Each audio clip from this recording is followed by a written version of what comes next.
On August 16, 2010, a seemingly routine morning in Orangeburg County, South Carolina, turned into a nightmare that would capture national headlines and leave a community in mourning. Emergency responders discovered a car submerged in the Edisto River, with two young children, 2-year-old Devean and 18-month-old Shaquan, strapped lifelessly in their car seats. The boys had drowned, and their mother, 29-year-old Shaquan Duley, initially claimed it was an accident.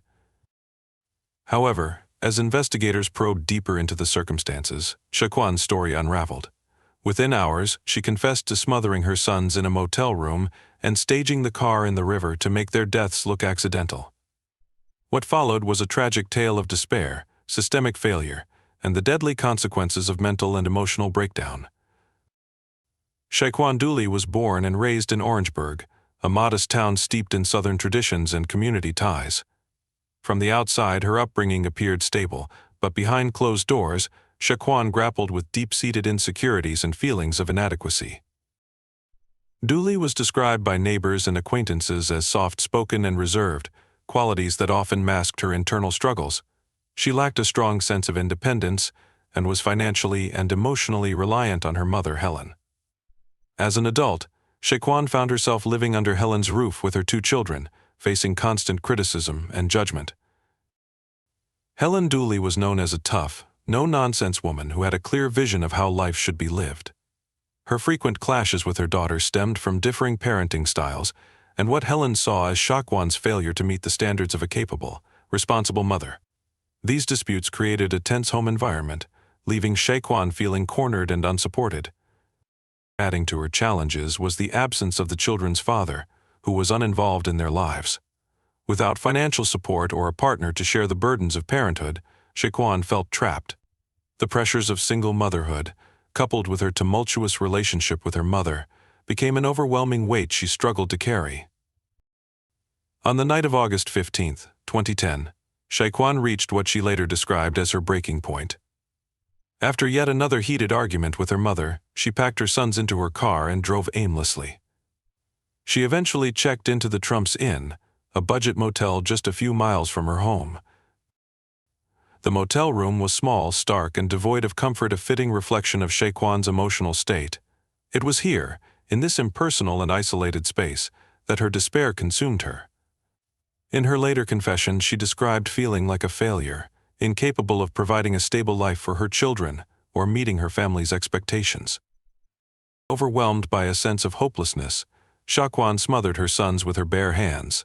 The act, as incomprehensible as it was, stemmed from a moment of irrationality and profound anguish.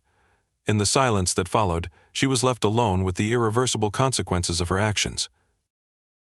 After the horrific act, Shaquan attempted to cover up the crime. Early the next morning, she placed her sons' lifeless bodies back into her car, buckled them into their car seats, and drove to the Edisto River. She let the car roll into the water, hoping to stage the scene as a tragic accident. It was a desperate and ultimately futile attempt to escape the repercussions of her actions. When first responders arrived at the scene, they immediately noticed inconsistencies. There were no skid marks or signs of a crash, an observation that contradicted Shaquan's initial claim that she had accidentally veered off the road. Under intense questioning, Shaquan's facade crumbled. She admitted to smothering her children in the motel room and confessed to staging the car in the river. Her admission shocked even the seasoned investigators handling the case. News of the crime spread quickly, leaving the Orangeburg community reeling. The idea that a mother could take the lives of her own children was unfathomable to many, and public opinion was sharply divided. For some, Shaquan was a monster, a woman who committed an unthinkable act of betrayal against the very children she was supposed to protect. For others, she was a tragic figure, a woman pushed to the edge by a combination of personal struggles and societal neglect. The case also sparked heated discussions about the pressures faced by single mothers, particularly those living in poverty. Advocates pointed out that Shaquan's situation was not unique. Countless women navigate similar challenges every day, often without the support or resources they need. Shaquan Duley's trial became a focal point for the national media, drawing attention to the broader issues surrounding her case. Prosecutors argued that her actions were premeditated, pointing to the calculated steps she took to stage the crime scene. They painted a picture of a woman who, in their view, chose to rid herself of her responsibilities in the most heinous way possible. The defense, however, presented a different narrative. They described Shaquan as a deeply troubled woman who acted out of desperation rather than malice. Her attorney emphasized the immense pressure she faced as a single mother living under her mother's critical eye, with no job, no partner, and no sense of self-worth. In 2012, Shaquan pleaded guilty to 2 counts of murder. During her sentencing, she addressed the court with a tearful apology, expressing profound remorse for her actions. "I wasn't thinking clearly," she said. "I would do anything to bring them back." The judge sentenced her to 35 years in prison, a punishment that reflected both the gravity of her crime and the mitigating circumstances surrounding it. The Shaquan Duley case is more than just a story of individual tragedy. It is a reflection of systemic failures and societal pressures.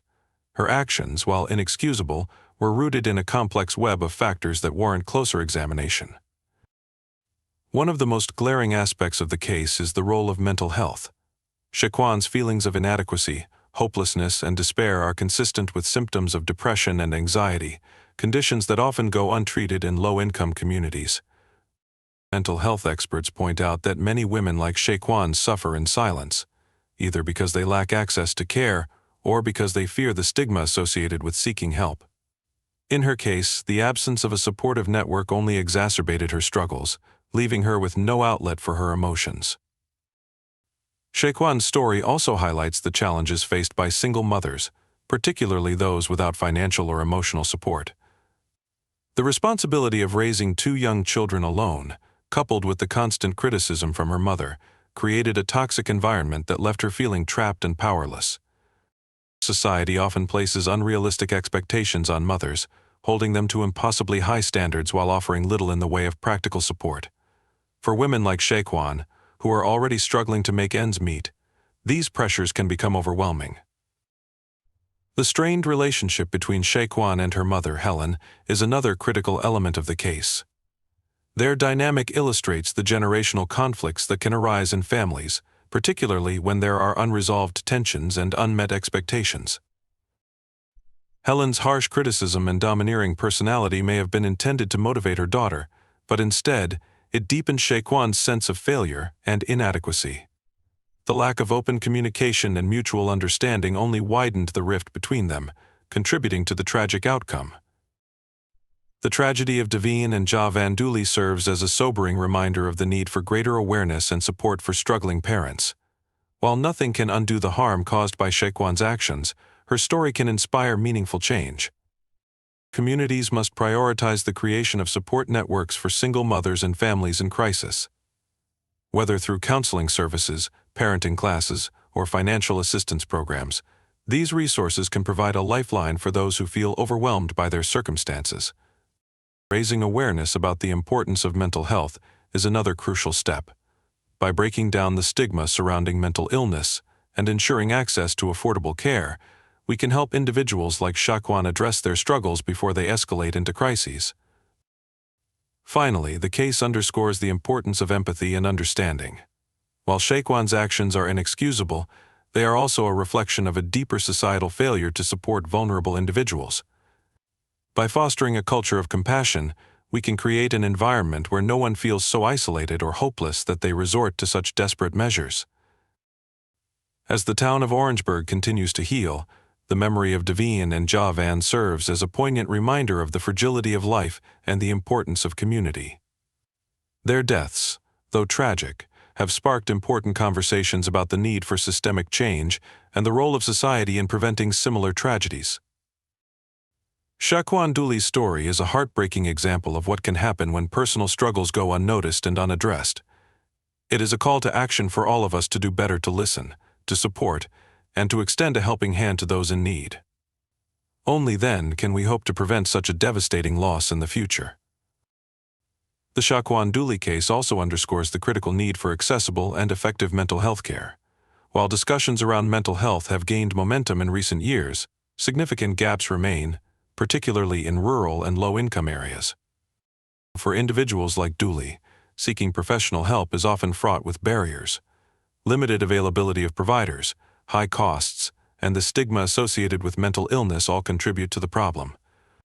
In some cases, individuals may not even recognize the signs of their own mental health struggles, further delaying intervention. Expanding mental health services and integrating them into community settings could play a crucial role in preventing similar tragedies. School counselors, social workers, and family health clinics can serve as entry points for identifying and addressing mental health needs early. In the wake of the tragedy, the Orangeburg community faced the daunting task of healing. Vigils were held to honor Devean and Shaquan, with neighbors and local leaders coming together to mourn the loss of 2 innocent lives. For many, the tragedy served as a wake-up call, a reminder of the hidden struggles that exist within their own community. Churches, schools, and community organizations began to explore ways to better support families in crisis, emphasizing the need for early intervention and open communication. The tragedy also prompted introspection among those closest to Shaquan. Helen Duley, in particular, faced her own journey of grief and reflection. While she had clashed with her daughter over parenting styles, the loss of her grandsons was a devastating blow. As Shaquan Duley serves her prison sentence, her story continues to spark questions about accountability, justice, and the possibility of redemption. While her actions resulted in an unimaginable loss, they also highlight the importance of addressing the root causes of despair before they escalate into tragedy. In interviews and statements made from prison, Shaquan has expressed deep remorse for her actions. Her reflections on that fateful night reveal a woman who is haunted by her choices, but also determined to find a way to make amends, even if only through raising awareness about the challenges she faced. The justice system's response to cases like this must strike a delicate balance between punishment and rehabilitation. While Shaquan must be held accountable for her actions, her story also underscores the need for a justice system that prioritizes healing and prevention. The story of Shaquan Duley is one of heartbreak and loss, but it is also a call to action. As we remember Devean and Shaquan, let their memory inspire us to create a world where no one feels so overwhelmed or unsupported that they see no way out.